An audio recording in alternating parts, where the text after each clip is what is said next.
Hello students, welcome to our channel brain developers. आज से मैं क्लास 10th के आपको रेगुलर वीडियोस प्रोवाइड करने वाला हूं।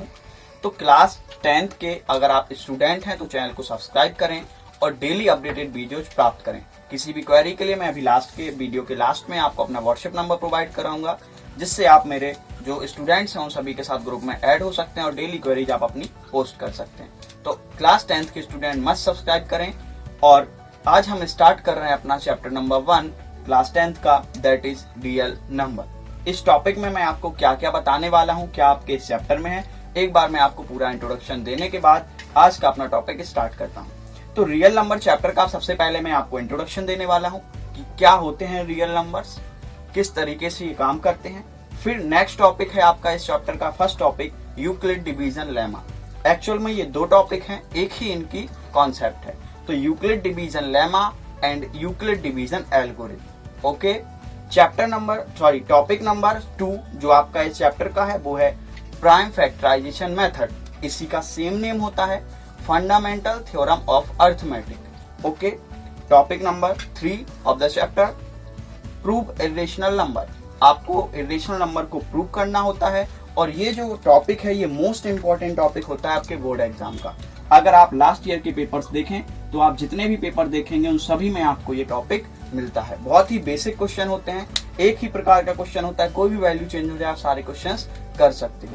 And next topic decimal expansion. Decimal expansion जो हम पता लगाते हैं वो हम पता लगाते हैं प्राइम फैक्टराइजेशन मेथड से। इसी से हम डेसिमल एक्सपेंशन को पता लगाते हैं कब ये टर्मिनेटिंग होगा, कब नॉन टर्मिनेटिंग। ये आपने क्लास 9th में पढ़ रखा है कि टर्मिनेटिंग और नॉन टर्मिनेटिंग को कैसे पता लगाना है। लास्ट में मैं आपको अबाउट अस यानी मेरे बारे में आपको इन्फॉर्मेशन देने वाला हूँ। तो ये हमारा इस वीडियो का पूरा कॉन्सेप्ट है। ओके स्टूडेंट्स, चलिए स्टार्ट करते हैं टॉपिक रियल नंबर। तो जब भी हम किसी टॉपिक को पढ़ते हैं हमारे दिमाग में सबसे पहले उसके बारे में आता है कि एक्चुअल में ये है क्या। तो मैं आपको वही बताने वाला हूँ, रियल नंबर्स एक्चुअल में है क्या। अभी तक आपने जितने भी नंबर्स पढ़े हैं वो सारे के सारे रियल हैं। अब आप कहोगे सर जब सारे रियल हैं तो फिर हमारे लिए अलग से चैप्टर क्यों, सभी रियल हैं? ऐसा नहीं है बेटा।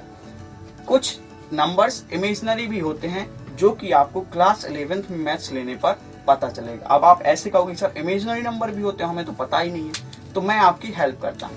फॉर एग्जाम्पल, अगर मैंने आपसे कहा है x² = 4, x² = 4, तो आप यहां पर जब इसका अंडर रूट लोगे तो x की वैल्यू आपको क्या मिलेगी, प्लस का 2 भी मिल सकता है और माइनस का 2 भी मिल सकता है। ये इसके आंसर्स हैं। इस बात से आप एग्री होंगे कि ये आंसर्स हैं। ओके, अगर मैं क्वेश्चन में इस तरीके से आपको प्रोवाइड कर दूं -4, तो आप मुझे बता सकते हो किस नंबर का स्क्वायर -4 होता है? क्या ये चीज एग्जिस्ट करेगी? ये चीज एग्जिस्ट नहीं करेगी। ओके स्टूडेंट्स, तो जो x² = -4 है, अगर आप कहोगे नहीं सर ये तो -2 का स्क्वायर होता है, तो आप बिल्कुल गलत कह रहे हैं। क्यों? क्योंकि -2 का स्क्वायर तो बेटा क्या होता है, 4 होता है। अब x² = -4 एक्चुअल में किस केस में एग्जिस्ट होगा होगा क्या?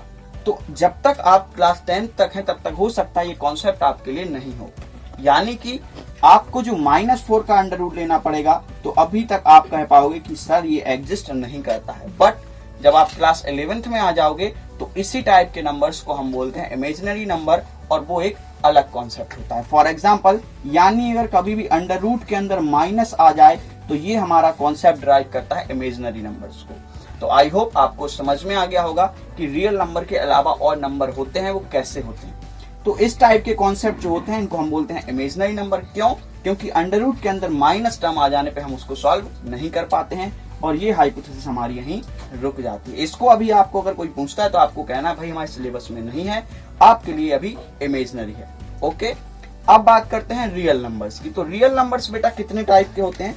काफी कैटेगरीज में उनको डिवाइड किया गया है। फॉर एग्जाम्पल, क्लास 9th में आपको डिटेल एक्सप्लेनेशन कराया जाता है terminating number, non terminating number और repeating number, non repeating number, recurring number, non recurring number, integers, natural numbers and whole numbers. ये तो पता है ना सारे? अगर नहीं पता है क्लास 9th के सिलेबस में आप जाके चेक करें। ओके, अब मैं बात कर रहा हूँ क्लास 10th की। तो रियल नंबर्स और इमेजिनरी नंबर क्लियर हो गया ना? जब आप आगे की हायर क्लासेस में जाएंगे तो वहां पे आपको कुछ नंबर्स ऐसे भी मिलेंगे जिनको हम इमेजिनरी बोलते हैं। Okay, thank you. Mostly real numbers को पता है कितने पार्ट में बांटा गया है? एक्चुअल में रियल नंबर को 2 पार्ट में बांटा गया है। पहला रेशनल और दूसरा होता है बेटा इर्रेशनल। ओके, इर्रेशनल के लिए कंडीशन क्या होती? कोई भी नंबर अगर रूट में लिख दिया जाए जो कि परफेक्ट स्क्वायर ना हो, फॉर एग्जाम्पल √2 एंड √3 और √5, इस तरीके के नंबर्स क्या होते हैं? Irrational number. अगर आप जोड़ते भी हो तो ये भी क्या है? इर्रेशनल। ये भी क्या है? इर्रेशनल। तो इर्रेशनल में अगर हम प्लस करेंगे, इनटू कर देंगे, तो भी वो क्या रहेंगे? इर्रेशनल। ओके, रेशनल कब होते हैं? पॉइंट में कोई वैल्यू हो, 0.9 पे बार हो, 0.23 हो, है 1.1 हो, और फिर कोई संख्या हो, तो ये सारे क्या हो जाते हैं? हमारे रेशनल नंबर। ओके, ठीक है। तो रेशनल इर्रेशनल 2 जगह डिवाइड होंगे हमारे रियल नंबर्स। इनके अलावा जो नंबर होते हैं वो कौन से हैं? इमेजिनरी। इमेजिनरी मैंने आपको अच्छे से बता दिया है। ओके, ठीक है। अब हम बात कर रहे हैं अपने टॉपिक नंबर 1। आज का हमारा टॉपिक नंबर 1 है यूक्लिड डिवीजन लेमा। एक्सरसाइज 1.1 अगर आप लोग 10th में आते हैं तो सबसे पहले हमें ये लगता है कि क्या हमारे सिलेबस में है, उसको आप चेक करते हो। तो हो सकता है यूक्लिड डिवीजन लेमा आपने पढ़ने की कोशिश की हो, अच्छे समझ में ना आया हो। अगर अच्छे समझ में आ गया है तो बेस्ट ऑफ लक, कोई दिक्कत नहीं, आप अपने आगे बढ़िए। और अगर समझ में नहीं आया है तो जरूर देखिए, अच्छे से देखिए। यूक्लिड डिवीजन लेमा एक्चुअल में एक बचपन की हमारी एचसीएफ एलसीएम निकालने की जो ट्रिक है उन्हीं में से एक है। तो सबसे पहले मैं आपको इन दोनों में एक बेसिक डिफरेंस बताने वाला हूं कि यूक्लिड डिवीजन और प्राइम में एक्चुअल में डिफरेंस क्या है। ओके, यूक्लिड डिवीजन से आपको मिलता है केवल और केवल एचसीएफ। क्या निकाल सकते हो आप? HCF, only HCF. लेकिन अगर आप प्राइम फैक्टराइजेशन मेथड लगाते हो तो आपको एचसीएफ और एलसीएम दोनों चीजें मिल जाती हैं। ओके, तो यूक्लिड से केवल क्या मिलता है? एचसीएफ, और प्राइम फैक्टराइजेशन मेथड से एचसीएफ और एलसीएम एक साथ मिल जाते हैं। अब आप ये कहोगे कि सर फिर तो प्राइम फैक्टराइजेशन ज्यादा अच्छा हुआ, क्योंकि उसमें क्या मिल जा रहा है? एचसीएफ और एलसीएम दोनों मिल रहे हैं ना? हाँ, लेकिन अगर क्वेश्चन लिख के आ जाता है find HCF using Euclid division, तो आपको यही लगाना पड़ेगा। अगर आ जाता है find HCF using prime factorisation method या फंडामेंटल थ्योरम, तो आपको ये मेथड लगाना होगा। ओके, इसलिए हमें जरूरी होता है कि हम सारे टॉपिक्स को अच्छे से पढ़ें। ओके, अब मैं स्टार्ट कर रहा हूं आपका आज का first topic Euclid division lemma. Okay, notes आप लोग रेगुलर बनाएं। डेली वीडियोज अगर आप देख रहे हैं तो पेन कॉपी का भी यूज करें। जो भी मैं आपको टॉपिक्स पढ़ा रहा हूं उनके शॉर्ट नोट्स आप खुद से प्रिपेयर करें। वैसे ही मैं आपको कम से कम शब्दों में अच्छी से अच्छी चीजें, पूरी डिटेल आपको देने की कोशिश करता हूं। तो यूक्लिड डिवीजन लेमा में आज हम बात कर रहे हैं इस टॉपिक की। किस लिए यूज होता है मैं आपको बता चुका हूं। किस लिए यूज होगा? एचसीएफ निकालने में, या फिर नंबर्स को कुछ प्रूविंग करना होता है, कुछ प्रूविंग के भी इसके क्वेश्चन हैं उनमें। तो ये है क्या? अगर मैं कहूं कि आपको उल्लू बनाया गया है तो मैं सही कह रहा हूं। एक्चुअल में एक बहुत ही बेसिक प्रोसेस से स्टार्ट करते हैं। ओके, अगर मुझे 17 डिवाइड बाई 5 करना है, ठीक, तो मैं इसे कैसे करूंगा? हमारी जो बेसिक प्रोसेस है, हम 17 में 5 का डिवाइड देंगे, 3 टाइम्स आएगा, 5 3 जा 15 एंड रिमाइंडर बचेगा 2। बचेगा ना? पक्का? ओके, इसी चीज को हम लिखते कैसे हैं ये केवल आपको बता रहा हूं। ये क्या है? डिवीजर, डिविडेंड, क्वोशिएंट और रिमाइंडर, 4 चीजें हमारी होती हैं। ओके, अगर मैं यहां पे A लिख दूं, यहां B लिख दूं, यहां Q लिख दूं और यहां रिमाइंडर बचा R, ठीक है? तो बेटा इस चीज को आप लिखते कैसे थे जरा बताओ मुझे। डिवीजर कौन है यहां पे? डिवीजर कौन है बेटा यहां पे? डिवीजर 4 चीजें होती थी ना, dividend, quotient and remainder. Okay, ये 4 चीजें होती हैं, divisor, dividend, quotient and remainder. आप किस चीज में भाग दे रहे हो, किससे भाग दे रहे हो, क्या आपके पास रिमाइंडर बचा और भाग देने के बाद कितना बचा है। ओके, जब इन्हीं चीजों को हम अच्छे से लिखते हैं तो हमारे पास बन जाएगा, देखिए कैसे हम चेक करते हैं, 5 3 या 15 प्लस 2 इक्वल 17। यही हो रहा है ना, 5 3 जा 15 प्लस 2 इक्वल 17। तो ये जब हम इस कॉन्सेप्ट को इसमें ड्राइव करेंगे तो हमारे पास क्या निकल के आएगा बेटा, A equal B Q plus R. कोई डाउट आ गया होगा ना ये समझ में। तो A equal B Q plus R. अब एक बहुत ही सिंपल सी चीज जो आपने देखा होगा, जिन्होंने भी पढ़ा होगा, तो वहां पे उनको एक चीज ऐसे लिखे दिखती होगी वहां पे। ओके, ये चीज, तो इस कॉन्सेप्ट का मतलब क्या है ये मैं आपको एक्सप्लेन कर रहा हूं। अब इसका मतलब है बेटा R for remainder, B for जिससे आप भाग दे रहे हो वो। ओके, और ये कॉन्सेप्ट क्या कह रहा है ये आप अच्छे से देखिए। इसका मतलब ये बेटा, कभी भी आप किसी भी नंबर में डिवाइड देंगे तो जो रिमाइंडर होगा वो उस नंबर के बराबर कभी भी नहीं हो सकता है। ओके, जैसे कि मैं अभी आपकी हेल्प करता हूं कैसे ये चीज हो रही है। ओके, तो क्या होगा, क्या होगा, आपको अगर मान लीजिए 16 में डिवाइड करना है 5 से, 5 3 जा 15, रिमाइंडर बचा 1। अगर आपको 15 में डिवाइड करना था, 15 रिमाइंडर बचा 0। 16 में किया, अगर हमने 17 में डिवाइड किया, रिमाइंडर बचेगा बेटा 2। अगर 18 में किया, रिमाइंडर बचेगा 3। अगर हमने 19 में किया तो बेटा रिमाइंडर क्या बचेगा 4। अगर हमने 20 में डिवाइड किया तो बेटा रिमाइंडर अगेन क्या बचेगा 0 बचेगा ना। अब आप कॉन्सेप्ट देखिए, कॉन्सेप्ट क्या है, आप इसका मतलब बेटा आप कभी भी डिवाइड देना तो 0 1 2 3 4 या फिर से 0 और आगे बढ़ोगे तो 1। कॉन्सेप्ट क्या कह रहा है कि आप जब डिवाइड दोगे तो जो रिमाइंडर होगा वो हमेशा उस डिवीजन वाले नंबर से हमेशा क्या आएगा, कम आएगा। क्यों? क्योंकि उतना रिमाइंडर बच ही नहीं सकता। आप ऐसे थोड़ी करोगे कि 5 3 जा 15 और 5 रिमाइंडर बचा उसको लिख दिया, नहीं करते हैं ना ऐसा। यानी ये जो रिमाइंडर आता है वो उस डिवाइडेड वाले नंबर से हमेशा क्या आता है, कम आता है। ओके, यानी अगर आप 5 से डिवाइड कर रहे हो तो रिमाइंडर कहां तक आ सकता है, 4 तक। अगर आप 10 से डिवाइड कर रहे हो तो रिमाइंडर 0 1 2 3 4 5 6 7 8 9 तक रिमाइंडर बच सकता है, इससे ज्यादा रिमाइंडर नहीं आता है। तो आई होप ये कॉन्सेप्ट आपको अच्छे से समझ में आ गया होगा। आ गया ना। तो A equal B Q plus R के रूप में किसी डिवाइड को लिखना ही क्या है, Euclid division lemma. Okay, divide and divisor, quotient और रिमाइंडर की फॉर्म में जब हम इसको लिख देते हैं तो ये हमारी चीज क्या बन जाती है, Euclid division lemma. Okay, Euclid division lemma complete हो गया।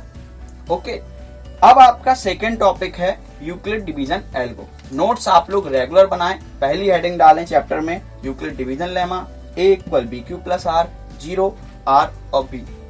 इस कॉन्सेप्ट के बाद फिर आपको अगली हेडिंग डालनी है Euclid division algorithm. Euclid division lemma बेटा यही है, केवल ये जो लिखा हुआ आप देख रहे हो ये है बस यूक्लिड डिवीजन लेमा। अब यूक्लिड डिवीजन एल्गो, जिससे आप क्वेश्चंस को सॉल्व कर सकते हो। एल्गो का मतलब होता है बेटा एक प्रोसेस। एल्गो का मतलब क्या होता है, एक प्रोसेस, यानी वह प्रोसेस जिससे आप इन क्वेश्चंस को सॉल्व करने वाले हो, एचसीएफ निकालने वाले हो। यूक्लिड से केवल क्या निकलता है, एचसीएफ। यूक्लिड से कभी भी एलसीएम नहीं निकाल सकते हो आप। तो जो एचसीएफ निकलेगा यूक्लिड डिवीजन से उसको क्या बोलेंगे, एल्गोरिथम। ओके, क्यों? क्योंकि जब हम किसी चीज को बार बार यूज करते हैं तो उसे हम बोलते हैं प्रोसेस। और यूक्लिड डिवीजन एल्गोरिथम, एल्गोरिथम यानी प्रोसेस का हम यूज करेंगे किस लिए, एचसीएफ निकालने में। ओके स्टूडेंट्स, ठीक है। तो अब हम यूक्लिड डिवीजन एल्गोरिथम को यूज करने जा रहे हैं। ठीक है, कैसे यूज करेंगे, कुछ स्टेप्स हैं जिन्हें आप पहले लिख लीजिए, फिर हम क्वेश्चंस करते हैं। ओके, ठीक है। तो यूक्लिड डिवीजन लेमा हमारा जो मेथड है, इससे हम क्या निकालेंगे, एचसीएफ।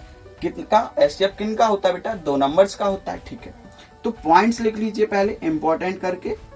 सबसे पहले आपको अगर ए और बी का HCF निकालना है, ओके, तो मैं ए और बी के हिसाब से बता रहा हूं। तो पहले तो आप चेक करो कि ए और बी में कौन बड़ा है। ओके, कर लिया। जब आपने ये चेक कर लिया तो आप वहां पर यूक्लिड डिवीजन लेमा अप्लाई कर दीजिए। यूक्लिड डिवीजन लेमा पूरा लिखिए आप, मैं थोड़ा शॉर्ट लिख रहा हूं। जो नंबर बड़ा है उसमें छोटे नंबर से भाग दीजिए, लेकिन भाग देने की विधि को हम इस रूप में लिखेंगे। क्यों? क्योंकि बेटा हमें प्रोसेस के नंबर मिल रहे हैं, HCF निकालने के नहीं मिल रहे हैं केवल नंबर, हमें मार्क्स मिलेंगे यूक्लिड डिवीजन से HCF निकालने में, और जब हम यूक्लिड डिवीजन मेथड यूज करेंगे तभी हमें मार्क्स मिलेंगे। ओके, तो यूक्लिड डिवीजन से अब हम निकालने जा रहे हैं। तो सबसे पहले आपको ए और बी में जो बड़ा हो उसमें छोटे नंबर से डिवाइड देके इस फॉर्म में लिख लेना है। ओके, अगेन क्या करना है, अब जब आप डिवाइड दोगे और अगर रिमाइंडर 0 नहीं हुआ, क्योंकि बेटा जरूरी है कि आपने किसी में डिवाइड दिया और रिमाइंडर 0 हो जाए, नहीं होता है ना, तो अगर रिमाइंडर 0 नहीं हुआ है तो आपको अगेन प्रोसेस कंटिन्यू रखनी है। और इस टाइप से क्वेश्चंस आपने छोटी क्लासेस में किए हैं। ओके, तो अगेन अप्लाई करेंगे, लेकिन आप करेंगे बी और रिमाइंडर में। ठीक है, ओके, ठीक। Again apply Euclid division lemma. Okay, Euclid division lemma, यानी इसको फिर से अप्लाई करेंगे। कब तक ये चीज हम करेंगे? जब तक हमारा R इक्वल क्या ना आ जाए, 0। ओके, तो R इक्वल 0 जैसे ही हमें मिलेगा तो लास्ट टाइम हमने जिससे डिवाइड दिया होगा, ठीक है, वही हमारा क्या होगा, HCF होगा। ये बेटा आपकी प्रोसेस होती है यूक्लिड डिवीजन लेमा। समझ में आ गया होगा। क्या करना है, ए और बी 2 नंबर दिए जाएंगे, ठीक, आपको उनमें अप्लाई करना है यूक्लिड डिवीजन लेमा। जो बड़ा है उसमें हम छोटे से भाग दे देंगे, इस तरीके से लिख देंगे। फिर R जब तक 0 ना हो तब तक उसमें डिवीजन लेमा लगाते रहेंगे, लगाते रहेंगे, लगाते रहेंगे। जैसे ही किसी ना किसी पॉइंट पे R 0 होगा, हम चेक करेंगे कि किसके डिवाइड देने पे R 0 हुआ है, उसको हम क्या बोलेंगे, HCF। ओके, बोर्ड मेरे पास लिमिटेड है, आप लोग अपने नोट्स प्रिपेयर करें डेली। नोट्स में आप जरूर लिख लें यहाँ तक की प्रोसेस। फिर इसके बाद मैं आपको क्वेश्चन एक्सप्लेन कर रहा हूँ, क्योंकि उसके लिए मुझे इसे अरेंज करना होगा। फिर मैं आपको अच्छे से क्वेश्चन एक्सप्लेन करता हूँ। ओके, तो अगर नहीं लिखा है तो जल्दी पॉइंट्स नोट डाउन करें, फिर हम इसका क्वेश्चन देखते हैं। ओके, ठीक है। तो आई होप आपको अच्छे समझ में आ गया होगा। अगर फिर भी प्रोसेस समझ में नहीं आई है, मैं क्वेश्चन लगा रहा हूँ एक्सरसाइज 1.1 का क्वेश्चन नंबर 1 यूक्लिड डिवीजन से, तो फिर आप उस क्वेश्चन को देखें।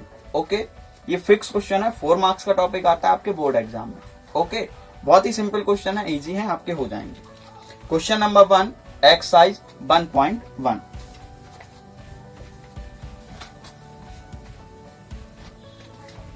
जल्दी से बुक्स खोल लीजिए।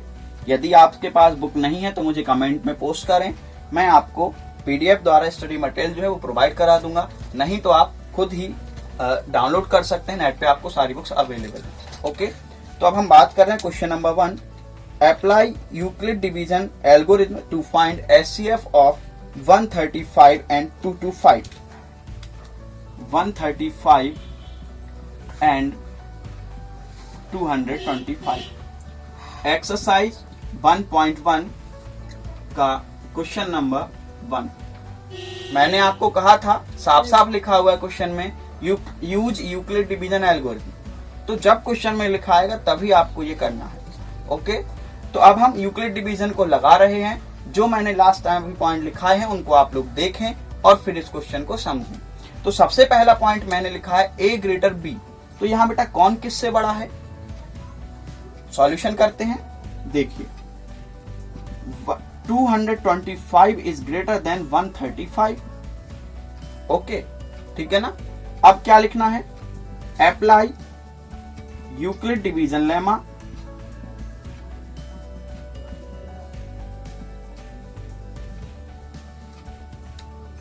जब हम अप्लाई करेंगे बेटा, तो आपको अगर प्रॉब्लम है स्टार्टिंग में, तो मैं यहाँ पे आपको करके दिखा रहा हूँ, फिर लिख के दिखा रहा हूँ। ओके, तो अगर आपको प्रॉब्लम है तो 225 में आप यहाँ साइड से डिवाइड दीजिए।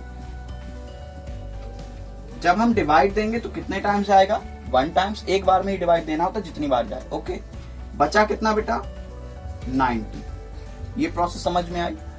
लिखते कैसे हम इसको, ये वाला इक्वल होगा ये इंटू ये और प्लस लगा के ये, ऐसे ही होगा ना। A equal B Q plus R. तो जब हम इसको लिखेंगे तो हमें इस तरीके से लिखना है 225 equal 135 into 1 plus R, R यानी 90 लिख दिया। आर अगला स्टेप क्या है बेटा आपका, क्या आर 0 हुआ है, क्या ये रिमाइंडर 0 हुआ है, नहीं हुआ है, तो हम क्या लिखेंगे R not equal 0, again apply.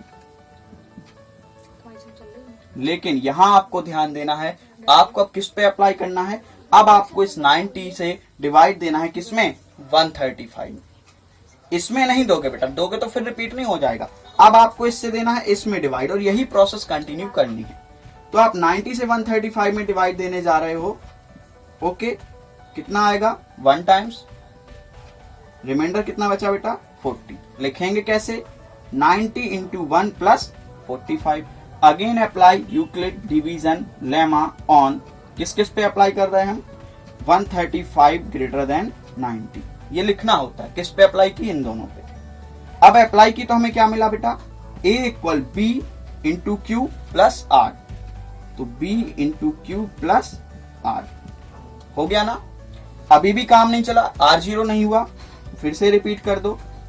अब आप कहोगे सर ये कर क्या रहे हैं हम लोग, तो बेटा ये प्रोसेस यूज कर रहे हैं हम लोग यूक्लिड डिवीजन की, क्योंकि हमें यूक्लिड डिवीजन से इस क्वेश्चन को लगाना है। अगर हम उनकी प्रोसेस यूज नहीं करेंगे हमें मार्क्स नहीं मिलेंगे।